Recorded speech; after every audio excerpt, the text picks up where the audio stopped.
Nishant room के अंदर सो रहा था, बट कोई था जो टेरेस पर घूम रहे निहारिका को गुलाब के बगीचों की तरफ खींच रहा था। तभी तो निहारिका टेरेस से नीचे उतरकर बगीचे में आ गई थी। निहारिका ने महसूस किया उसके आते ही गुलाब और ज्यादा खिल उठे।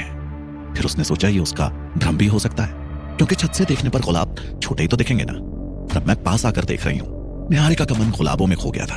उसकी नजरें बार बार पंखुड़ियों पर जा रही थी और उनके मोहक रंग उसकी आंखों में बसते जा रहे थे। उसने गुलाब तोड़ा और उसको जैसे ही अपनी नाक के पास लगाया, निहारिका जैसे अपने होश खो बैठी। उसको नशा सा चढ़ने लगा। अचानक निहारिका को एक आइडिया आया। अगर मैं इन खिले हुए गुलाबों का उपटन बनाकर अपने फेस पर लगाऊंगी तो मेरा चेहरा भी इन गुलाबों की तरह ही खिल उठेगा। निहारिका ने मदहोशी की हालत में इधर उधर देखा कि कोई देख तो नहीं रहा, और लगभग 2 दर्जन गुलाब के फूल तोड़कर जल्दी से विला की ओर बढ़ गई। रूम में अंदर घुसते ही उसने कमरे के अंधेरे में निशांत को गहरी नींद में सोया हुआ देखा, लेकिन निहारिका के मन में गुलाबों का खुमार छाया हुआ था। उसने जल्दी से उन गुलाबों को अपने बैग में छुपा दिया और निशांत के बगल में धीरे से लेट गई। निशांत गहरी नींद में था। अचानक उसकी आंखों में अंधेरा छाने लगा और उसने अपने आप को उसी विला के बाहर गुलाबों के बगीचे में खड़ा पाया। पर अब यह बगीचा पहले जैसा नहीं था। चारों तरफ अंधेरा था और गुलाबों की पंखुड़ियां खून से सनी हुई थी। हवा में अजीब सी घुटन थी। अचानक निशांत को महसूस हुआ कि वो अकेला नहीं है। निशांत के पैर जमीन में धंसे हुए थे और वो जितनी कोशिश करता उसके पैर उतने ही अंदर जा रहे थे।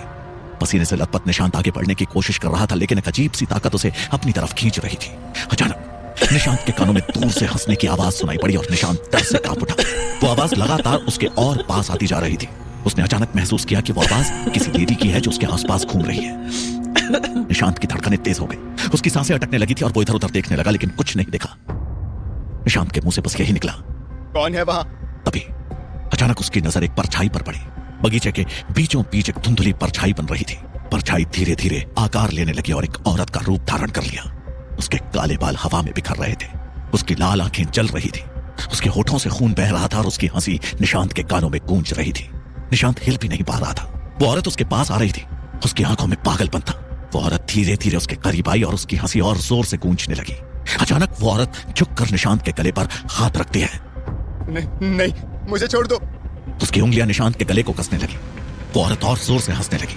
उसकी आंखों में एक डरावना पागलपन झलक रहा था। निशांत का गला घुटने लगा। उसकी सांसें थमने लगी। दिल की धड़कनें धीमी होती जा रही थी। वो बुरी तरह तड़प रहा था, लेकिन उसकी आवाज बाहर नहीं निकल रही थी। उसे लगा उसकी मौत का पल अब करीब है। नहीं, छोड़ो मुझे, छोड़ो मुझे।